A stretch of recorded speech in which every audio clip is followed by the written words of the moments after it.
दोस्तों वैसे तो दुनिया भर में बहुत सी भूतिया जगहें हैं जहां आम लोगों का जाना मना है, लेकिन आज हम आपको भारत की कुछ ऐसी भूतिया जगहों के बारे में बताएंगे जहां लोग दिन में भी जाने से डरते हैं। कुछ जगह तो ऐसी भी हैं जहां जाने के बाद बचकर आना असंभव है।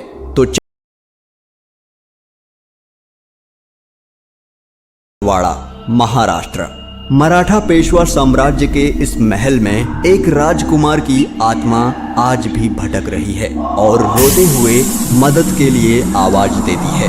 दरअसल स्थानीय लोगों का कहना है कि उन्हें अंदर से एक आवाज सुनाई देती है जो मदद के लिए कहती है। ये आवाज एक राजकुमार की है। कहा जाता है कि इस किले में 30 अगस्त सन 1773 की रात को 16 साल के नारायण राव, जो कि मात्र 14 साल में मराठा साम्राज्य के पेशवा बने थे, उनकी षड्यंत्र करके हत्या कर दी गई थी। जब हत्यारे उनकी हत्या के लिए किले में घुसे तो नारायण राव खतरा भांपते हुए अपने कक्ष से भाग निकले और चाचा मुझे बचाओ की गुहार लगाई, लेकिन उन्हें बचाने के लिए कोई नहीं आया। इतिहासकार मानते हैं कि उनके चाचा ने ही उनकी हत्या करवाई थी।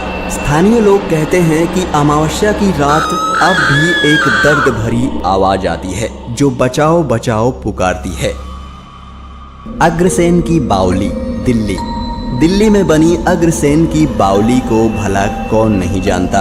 कहते हैं कि शाम ढलने के बाद इस बावली की ओर कोई भी व्यक्ति भूल कर भी नहीं आता। शाम होने के बाद यहाँ पर गए कुछ लोगों का कहना है कि यह बहुत ही डरावनी जगह है। अगर आप रात में यहाँ जाएंगे तो डर के मारे आपके रोंगटे खड़े हो जाएंगे। आपको ऐसा लगेगा जैसे आपके पीछे कोई चल रहा है, और कुछ लोगों को तो एकदम अपने कानों के पास से किसी के सांस लेने की आवाज आई है। अग्रसेन की बावली दिल्ली ही नहीं बल्कि भारत की सबसे डरावनी जगहों में से एक है। ऐसा कहा जाता है कि जब इस बावली में पानी था तब किसी श्राप की वजह से इस बावली के पानी का रंग काला हो गया था, और कहते हैं कि लोग इस काले पानी में अपनी परछाई देखकर या इस पानी को पीने के बाद अपना मानसिक संतुलन खो बैठते थे और आत्महत्या कर लेते थे। इस तरह से इस बावली में सैकड़ों लोगों की जानें जा चुकी हैं। ब्रिजराज भवन पैलेस, कोटा। राजस्थान के कोटा जिले में बने इस आलीशान और शाही बंगले को भूतिया बंगला माना जाता है, जिससे जुड़ी कई कहानियां आसपास के इलाकों में फैल चुकी हैं। किसी समय में यह बंगला बहुत ही शानदार हुआ करता था, लेकिन कहा जाता है कि समय बीतने के साथ साथ ही इस बंगले को किसी तांत्रिक की नजर लग गई और तब से यह बंगला भूतिया हो गया। ऐसा भी कहा जाता है कि सन 1857 के विद्रोह के दौरान इस पैलेस में एक British resident major Charles Burton रहता था, जो लड़ाई में मारा गया, और तभी से उसकी आत्मा यहाँ भटकती है। कहा जाता है कि कोटा की पूर्व महारानी ने 1980 में मेजर की आत्मा को इसी हॉल में देखा था। डुमस बीच, गुजरात। इस बीच पर हिंदुओं के शवों का दाह संस्कार किया जाता है। यहाँ कई बार असाधारण और हॉरर गतिविधियां महसूस की गई हैं।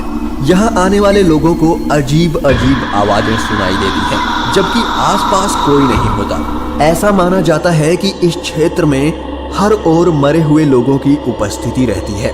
यहाँ ज्यादातर पर्यटक घूमने के लिए आते हैं, लेकिन स्थानीय लोगों की बातें सुनने के बाद अच्छों के पसीने छूट जाते हैं। स्थानीय लोगों के अनुसार इस बीच पर रूहों का बसेरा है। सूर्यास्त होने के बाद अगर आप यहाँ गए तो आपको चीखने चिल्लाने की आवाजें सुनाई देंगी। लोग बताते हैं कि ऐसा तब भी होता है जब वे शांति से यहाँ टहल रहे होते हैं। भानगढ़ का किला, यह भारत की मोस्ट हॉन्टेड जगह है। भूतों का गढ़ माना जाने वाला राजस्थान का भानगढ़ किला अक्सर चर्चाओं में बना रहता है। यहाँ कई पैरानॉर्मल सोसाइटी के लोग अक्सर रिसर्च करने आते रहते हैं। किसी ने यहाँ भूत होने का दावा किया तो किसी ने महज अफवाह करार दिया। बता दें कि भारतीय पुरातत्व विभाग ने भी सूर्यास्त होने के बाद यहाँ जाने के लिए मना कर रखा है। इस महल के भूतिया होने के पीछे राजकुमारी रत्नावती और तांत्रिक सिद्धू सेवदा की एक तरफा प्रेम कहानी है। यहाँ के लोगों का कहना है कि जो भी यहाँ रात में गया वो फिर वापस लौट कर नहीं आया।